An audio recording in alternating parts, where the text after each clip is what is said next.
PCC दफ्तर से सीधा धरना स्थल जाने वाले हैं। जीतू पटवारी उमंग सिंघार कांग्रेस दफ्तर में मौजूद है और अब वो वहां से रुख करेंगे अपने प्रदर्शन के लिए। दिग्विजय सिंह, कमलेश्वर पटेल, अरुण यादव भी मौजूद बताए जा रहे हैं।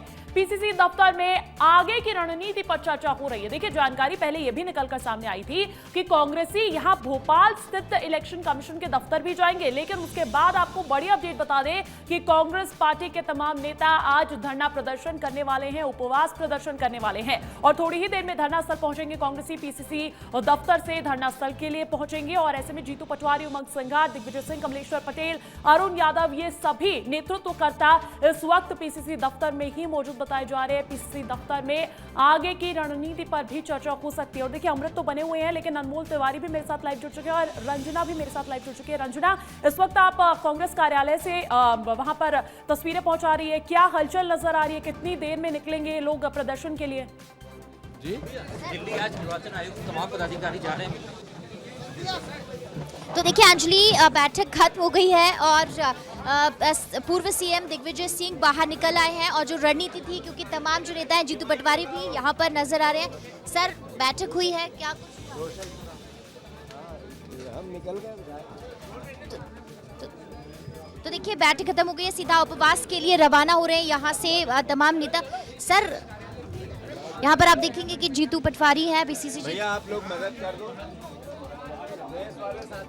और रणनीति यहाँ पर बनी है अंजलि, क्योंकि सारे जो बड़े नेता हैं वो अभी इसी कांग्रेस दफ्तर में मौजूद थे। करीब आधे घंटे तक जो बैठक है वो चली है और नामांकन फॉर्म जिस तरीके से निरस्त किया गया है, उसके बाद ये रणनीति तैयार की जा रही है कि आखिर आगे क्या करना है, क्योंकि अब जो निर्वाचन आयोग है वहाँ पर जाने का जो फैसला है वो कैंसिल कर लिया गया और अब सीधा उपवास स्थल पर ही जीतू पटवारी पहुँच रहे। सर, एक सवाल का जवाब दे दीजिए। सर, आप लोग सीधा उपवास स्थल पर? जी जी जी। सर, तो वहाँ पर आप क्या, सर अभी बैठक में क्या चीजें तय हुई हैं, क्योंकि ये कहा गया था कि सर आप लोग निर्वाचन आयोग में जा रहे हैं, दिल्ली में भी निर्वाचन आयोग हमारा दिल्ली गया है, उन्होंने टाइम दे दिया तो हमने यहाँ का कैंसिल कर दिया। जी, तो सर उपवास के माध्यम से क्या चीजें हैं जो बताने की कोशिश? वो वहीं पे बात करेंगे। सर, लेकिन बीजेपी तो कह रही है कि जानबूझकर बीजेपी ने सीट पे डाका डाल दिया है वोट चोरी के साथ, तो उसकी लड़ाई लड़। सर, पर वो तो कह रही है कि आप लोगों ने जानबूझकर चूक की। ये चूक नहीं है, चोरी है। ऐसी चूक बीजेपी के 1000 नेताओं ने की है, 1000 प्रधानमंत्री ने भी की है, प्रधानमंत्री देश के। सर, वो तो कह रहे हैं कि आप लोग एक विकल्प के तौर पर एक और जो कैंडिडेट है उसको खड़ा कर सकते थे, पर डमी कैंडिडेट देश डमी कैंडिडेट राज्यसभा के चुनाव में बीजेपी ने कितने खड़े किए? आज तक किसी भी राजनीतिक दल ने खड़ा किया क्या? नहीं किया।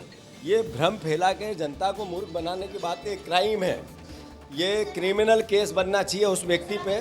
क्या क्या है, क्या क्या चीजें हैं जो आप लोग कोर्ट में रखेंगे राष्ट्रीय निर्वाचन आयोग? पॉलिटिकल हमने एक रणनीति बनाई है, अभी उसको ओपन करेंगे। साथ ही साथ हम राजनीतिक लड़ाई भी लड़ेंगे और लीगल लड़ाई भी। कोशिश रहेगी कि नामांकन बहाल हो जाए और मतदान जरूर हो। आशा है, लोकतंत्र जिंदा है, न्याय जिंदा है, तो ऐसा होगा। सर, अभी आप लोग उपवास पर जा रहे हैं, सारे जो विधायक हैं वो यहाँ से निकल रहे हैं और सीधा उपवास स्थल के लिए ही रवाना हो रहे हैं। और सबसे बड़ी बात यह है कि जीतू पटवारी खुद अभी हमसे कह रहे थे, बातचीत की विस्तार न्यूज़ से, और रणनीति यहाँ पर बड़े स्तर पर बनेगी। सर, आगे क्या स्टैंड है अब कांग्रेस का? देखिए, ये मैंने कल भी कहा था कि एक महिला का अपमान हुआ है और खुला लूट हुई है, उसके खिलाफ अभी हम लोग धरना भी दे रहे हैं और सेंट्रल इलेक्शन कमीशन ने टाइम दे दिया है। कह रही है कि जानबूझकर नामांकन फॉर्म में ऐसी गलतियां की गई ताकि रिजेक्ट हो जाए। कोई गलती नहीं था ना, क्या गलती करी? वही तो बात हो रही है, गलत करा ही नहीं है, ये गलत करा ही नहीं है, झूठा बता रही है। सर, आप लोग महिला के अपमान की बात कर रहे हैं, लेकिन बीजेपी तो कह रही नारी शक्ति बंधन अधिनियम का आप लोगों ने सपोर्ट ही नहीं किया है, आप लोग सपोर्ट में खड़े नहीं। कल दिखा दिया ना, अगर इनको देना था, ये कथनी करनी में अंतर है। भेजा फिर आपत्ति किसने लगाई? आपत्ति तो नहीं लगाई। सारी चीजें हैं जिसको लेकर जमकर तैयारियां की जा रही है। सर, अब आप लोग सीधा उपवास स्थल पर जा रहे हैं, क्या चीजें हैं जो कि जनता तक पहुंचाई जाएगी? जिस तरीके से लोकतांत्रिक प्रक्रियाओं का गला घोंट रही है बीजेपी, संविधान को समाप्त करने में लगी हुई है लगातार। अब हमारा विधायकों का मताधिकार छीन लिया गया, इसे निश्चित रूप से विरोध करने के लिए। यहाँ पर देखिए, दिग्विजय सिंह है जो कि अब सीधा उपवास स्थल पर रवाना हो रहे हैं। कई बार उनसे बात करने की कोशिश की गई। अभी हमारा